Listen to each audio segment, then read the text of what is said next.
Welcome to the Code of Traditional Archery, brought to you by Primitive Stone Archery and the founder, Grant Richardson. Welcome to the Code of Traditional Archery. This is the third episode in our Lessons Learned series, and I'm your host, Grant Richardson. I'm the founder of the Archer's Trinity Shooting Method and Primitive Stone Archery. Just to recap, the whole learning series endeavor of this is to bring, back bow hunting to its roots. And many people these days and companies have moving the goalposts into a farther away distance game. And in doing so, as I've said before, it's moved us farther away from ethics and ethical shot presentation. And we want to bring it back to what it's meant to be, which is a primitive weapon system. And today in our learning series we're going to go back into an event that happened to me when I was very young, starting out. And it is called Close Encounters of the Antler Kind. I'd been waiting that day for almost 2 hours before he came home, my father.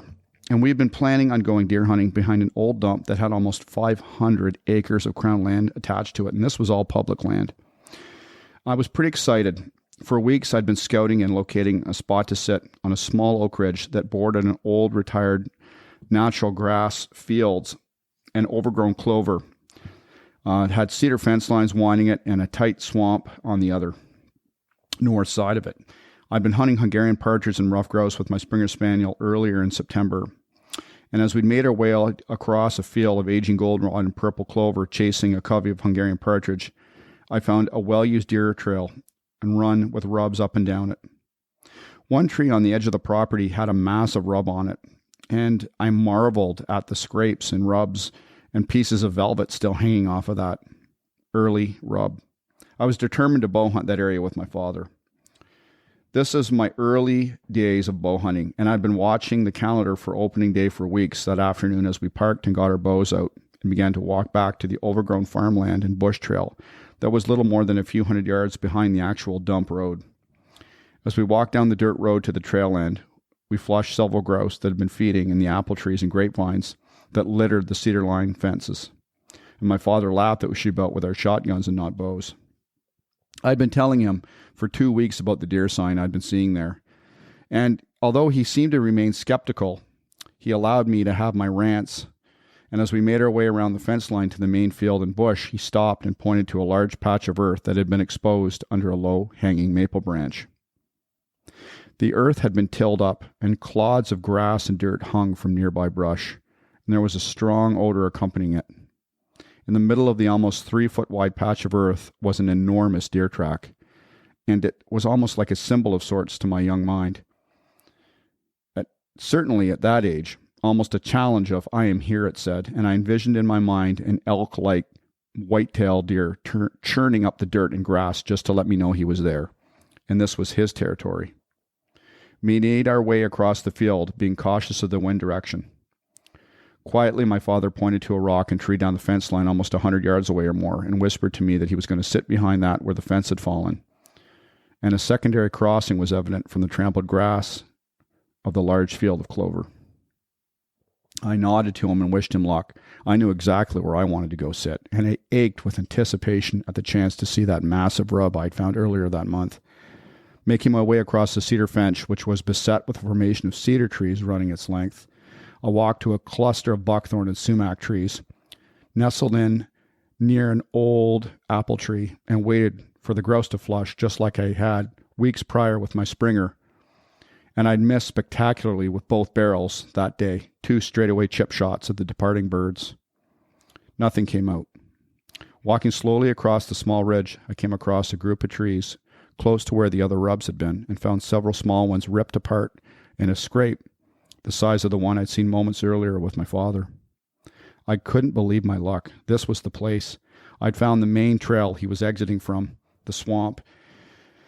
And as I knelt down, I found 2 small cedar trees almost the same height as my frame, so I could lean back against them, breaking up my outline. I sat down on both knees and cradled my bow across my lap, nocking an arrow.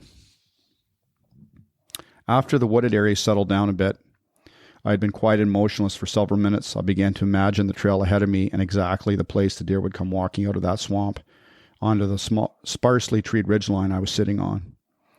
I was tempted by several grouse a short time later, but declined to take a shot at them, even though they were a mere feet from me at one point, scampering around, picking off sumac berries and wind-fallen apples from the wizened old Macintosh apple tree that had likely been planted there incidentally or accidentally, some 80 years or more earlier. I heard a noise then I had never heard before, in behind my sitting spot, coming out of the top end of the swamp trail. The grouse seemed unfazed by this and continued their way across the rocks, disappearing out of sight, purring and clucking as they went. I heard it again. This time more pronounced, and to me it sounded like someone on a child's kazoo or a kid's toy making a low buzzing noise. Suddenly, a doe burst from the cover behind me some distance away and ran across the field, jumping the cedar fence I had crossed. Running across the field we had just traversed, with her white flag waving in the air behind her, as if to say goodbye. Her back hair was raised, and she seemed agitated. The wind had been good for me, I thought. Maybe she'd smelled me and bolted from the cover where she was bedded down. Then I heard the noise again, only this time it was much closer, and along with it I could hear footfalls. A loud snort cut the air to my left from the swamp, and I strained through the screen of young maples and sumacs and cedars to see the source of the noise. I shifted my position slightly as I leaned out, and I could make out the shape of a deer's hind end, which looked enormous, walking through the trees towards the path out in front of me. I could not see the deer's back. It was that large. My heart began to pump, and I looked at the tip of my arrow and the scalpel-sharp broadhead I'd fussed over, as I still remarkably fuss over them, sitting with the other 5 in my bow quiver. Concerned they were sharp enough, but realizing I'd fussed over them too much the day prior, my father had warned me to be careful lest I cut myself. I shook myself back from the quiver to where the deer had been. I'd lost sight of it now, and wondered if it had smelled me, and carefully pivoted silently to look at where the animal had gone. As I did, another low grunt cut the air, and a snort followed by a much louder grunt. It made the outline of the deer some 7 yards from me now, and I surmised it could either go by my dad or myself. The buck then lowered its head and raked the ground viciously and pawed at the earth. For several minutes I sat there in awe as what appeared to be Buckzilla tore up the scrape that I had walked by prior, and the trees nearby paying particular attention to a small pine tree he rubbed with his brow tines against, as if trying to crush it back into the earth from where it sprang. My heart felt like it was going to drop out of my chest, and after what seemed like hours, he suddenly began to walk again, deliberately, and I couldn't get a look at him as he walked through the mess of scrub cedars to my left. I began to tactically imagine where he would step out and prepare for the shot, and I surmised it would be out on the main trail, just over 20 yards away, that came out of the swamp, going from left to right. I had my bow up and raised. I could hear him walking again, now close to where I was, and I couldn't believe it, my anticipation becoming electric. There he was, stepping out, not the 20 to 25 yards away, I thought, but a mere 14 feet away. And he turned to face a small wind-bitten pine tree, around the size of his shoulder. He proceeded to destroy that tree as if he had a vendetta to settle with it. And with that, all my confidence and sense of sureness fled. He looked immense. I counted 12 points. There possibly could have been more, 6 aside, and his beams looked like a bur oak with long tines that were tipped with lances, straight out of a Sports Afield magazine cover. I could see his breath in the cold air, and he stepped out now only around 12 feet away. I deliberately pulled the string back on my bow and let the arrow fly to his heart, only to watch the arrow fly, shaving hair close over his back as he jumped and stood looking at where my arrow had deflected off a large stone several feet behind him. I ripped another arrow off the quiver, and as I knocked it, the arrow clattered against the riser. He turned toward me as I drew and shot again, this time missing as he bounded in the air, and stopped looking at me again. He bounded over a cedar fence and ran across the field in the direction the doe had earlier, and soon I lost sight of him, never to see him again. I stood slowly and began to shake, adrenaline surging through me. I was angry, excited at the same time, and largely disappointed for missing a deer like that so close to me. My father was sitting on a rock against some trees and stood as I walked up to him and whispered that I shot twice at the huge buck. He had heard the second arrow. I walked him over to where the events had unfolded. We quickly found both arrows, and he had me show him exactly where the deer had come in and where I'd shot from. 2 clean misses. One arrow was buried in a cedar tree after deflecting off a rock behind the buck, and as I dug it out of the tree, I continued to debrief him on what happened. It was growing dark now, and clouds rode in from the north, bringing flocks of ducks into the nearby swamp on the wind, like smoke billowing from the skies itself. We found the track of the buck. I kept telling him I missed. He was more concerned at looking at the track, and he asked for me to show him exactly the spot where he had jumped the fence. We walked on the buck's track for the length of the field, which was close to 800 yards across. The buck had walked right down the path used by the doe earlier. There was no sign of any injury as we crossed the last cedar fence to the old tote road that led back to our car. We suddenly heard a loud snort wheeze coming from the field to our right, and after that, crashing or running of several deer. As dejected I was on the ride home that night after missing the buck cleanly, something had stirred in me. I had a sense of accomplishment even though I had not connected with the deer. I had been able to scout, locate, and get close to a mature whitetail buck without him knowing I was ever there. I had the locate, scout, track, and hunt part down. All I needed to do was close that circle and connect. But why hadn't I? This is the process that separates the hunter from the shooter. And that question ultimately led to some soul searching that resulted in a stark clarity. The way I had been shooting and practicing was deficient. I had not shot one arrow from a seated, kneeling position. And basically, it had cost me my first deer. That and the pressure of the situation, buck fever, whatever you want to call it. I was determined to correct this oversight. I was not prepared for that shot, nor was I able to control my adrenaline dump. I had shot at the whole animal and not focused on correct shot placement. An easy way to develop correct shot placement is by learning an animal's anatomy and anatomical structure and understanding where that arrow is going to exit, not just enter the animal. And the following points I've come up with in the Arches Trinity shooting program, which I highly encourage anyone that is not already practicing to do so. Get used to being around big game you're going to hunt. Exposure at a minimum in video and watching videos and assessing a whitetail's behavior or any other animal's behavior you're going to pursue, and knowing where the vitals are located when they're moving is critical. Practice shooting from different positions. It's critical to shoot how you'll hunt. Maintain your follow-through. Don't drop the bow to see where your arrow is hitting, and remain focused. Practice tactical breathing. To control your adrenal state when an animal is coming in or is close. This is crucial when you're shooting practicing as well. It will become a habit and allow you to focus on where you want to put that arrow instead of shooting at the whole animal.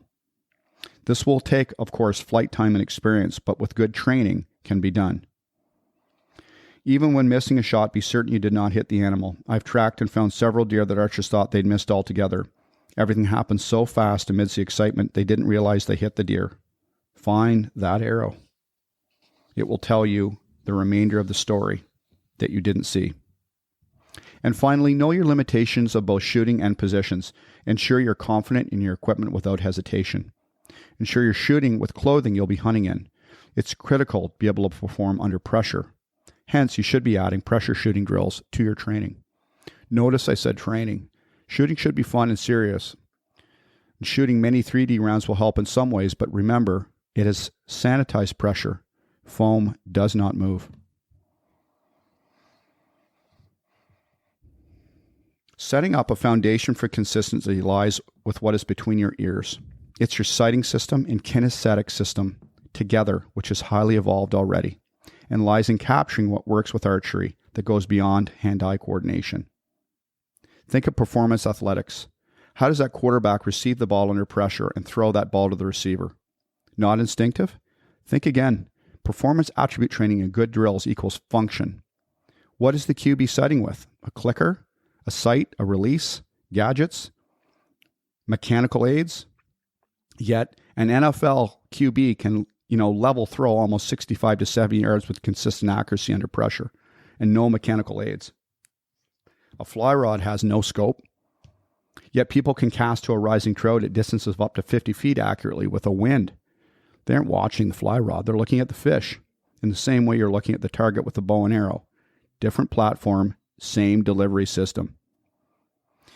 We develop a point and shoot method, and many experts will have you add to this simple process, quite often resulting in paralysis by analysis with a zero-sum mentality we see all the time. In essence, you're not doing it right unless you're doing it their way. Our method is a point and shoot process surrounding the development of focus, correct placement, and accuracy, specifically on what we call the one arrow at a time principle. This encompasses following a system of training, which develops learning, training, practicing, functionalizing, individualizing, and maintaining as a strategic methodology. We're developing people into solving problems themselves under pressure and helping them find that stepping off point to transitioning from being a good archer and shooter to an effective bow hunter. Over the years, coaching and helping people shoot and adding to this weapons platform, I found a lot of people's problems is they make changes without putting the time in to actually focus on what they've got in front of them. And, to increase your odds of success, and I've said this before, find your effective lethal range and stick with that range. Shoot outside the box, sure, no problem, but stick with what you're good at and that you're sure at. And if that's 10 yards, then so be it. I think, one of the big things I see quite often these days, and I answered a couple of questions from some folks in the last week or so regarding this. One of them brought up a very well-known show host that's very popular that took a complete frontal shot on a mature bull elk. Now, the thing was about that shot was he made the shot and the animal expired very quickly. But the problem with that is that you're going to get hundreds and thousands of people watching that particular host saying, well, if he can do it, so can I. I can do it on a 3D target. I can do it on foam. I can simulate that. What if it's the only chance I get at that animal? Well, that shot to me is 1 in 1,000. And that arguably, we can argue that, until the cows come home to the barn and the chickens come home to roost, so to speak. But I'm telling you right now, marginal shots for the most part under pressure and under stress, they don't result in the successful recovery that people think they do. They just do not. The fastest, one of my recurve shoots is close to about 195, 198 feet per second. It's just around 64 pounds at my draw length. It's a Damon Howard Hunter recurve. It's got a fast flight, low stretch string on it. And I'm kind of downsizing to the about 55-pound bow range. I don't shoot that bow as much. I still shoot it very accurately, and I've taken several animals with that bow. And I'm very confident with that bow. I still would not shoot at a whitetail with that at more than 25 yards that's moving. I just won't do it. It's knowing that limitations. It's going to make you a better hunter. And that's what we're really trying to bring back here with Primitive Stone Archery. We're trying to bring back the hunter into bow hunter. Thank you for walking with us. Thank you for joining us. Follow us on Instagram. We are actually very excited to be launching a new membership platform, which is going to be much more feasible for people.